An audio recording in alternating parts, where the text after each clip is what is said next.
All right, so I wanted to show you what it looks like out here at the Prince Resort, the Cherry Grove Fishing Pier, and talk about the weather wars. There's weather modification, geoengineering. It goes by a lot of terms.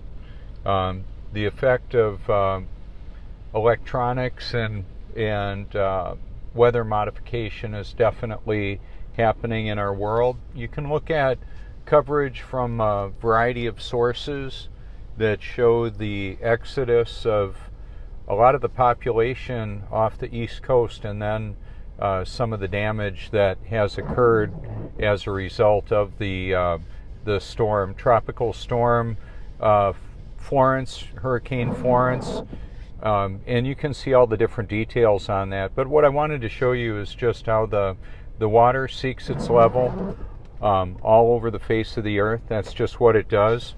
And the technology exists that can modify a weather system or actually create one.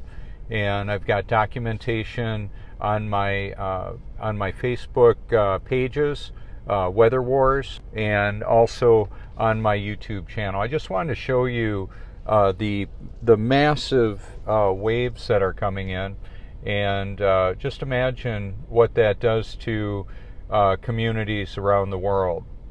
We've got earthquake or seismic machines, Tesla type technology that can actually cause seismic activity, earthquakes, that type of things going on. It isn't just the United States government. There are systems around the world that actually generate and create weather systems. So they do have the technology, the deep state, the shadow government, to move the population around, create firestorms out in California with directed energy weapons, high active auroral research program out of Gakona, Alaska, and there's other ionospheric heaters. Just because there's a dish doesn't mean there's a satellite. I had somebody say, what about the satellites? And well, football fields and other sports events have dishes to pick up sound.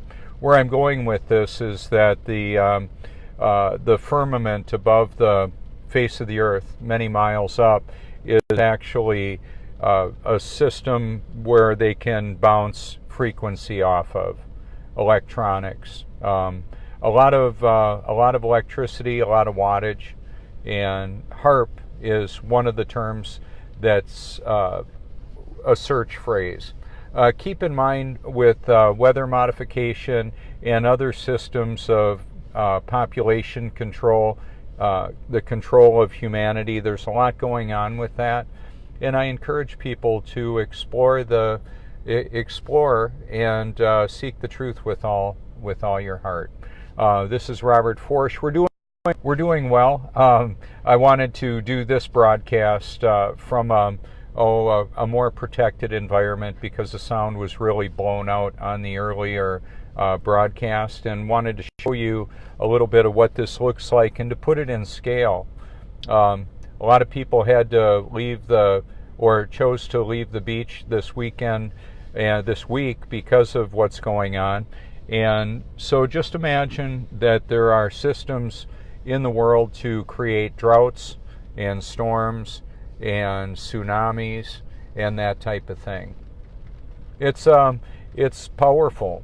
Weather wars, it's a real activity that's going on. And I believe it's worth mentioning too that this is the peak of the season right now, as far as I understand. And it's because of the movement of the sun above the face of the earth, the changing of the weather systems, the seasons, and this is just when it's a peak season for that. The waves are just about hitting the bottom, the underside of the pier. It can't handle much of that. Piers get taken out when the waves hit the boards underneath, the slats that go across. You can see the massive destruction the power of the water. And even still, I believe it's worth mentioning that the water seeks its level. The evaporation, condensation, and precipitation all over the face of the earth. We don't have rain falling upside down in relationship to other rain. I don't know how to emphasize enough. The reason why it matters is because it's impossible to live on a spinning, wobbling, gyrating oblate spheroid. It's not reality. Yeah, I just want you to know that. It means that the communications systems of the world, the mainstream media, is lying. And as I typically say, they're lying.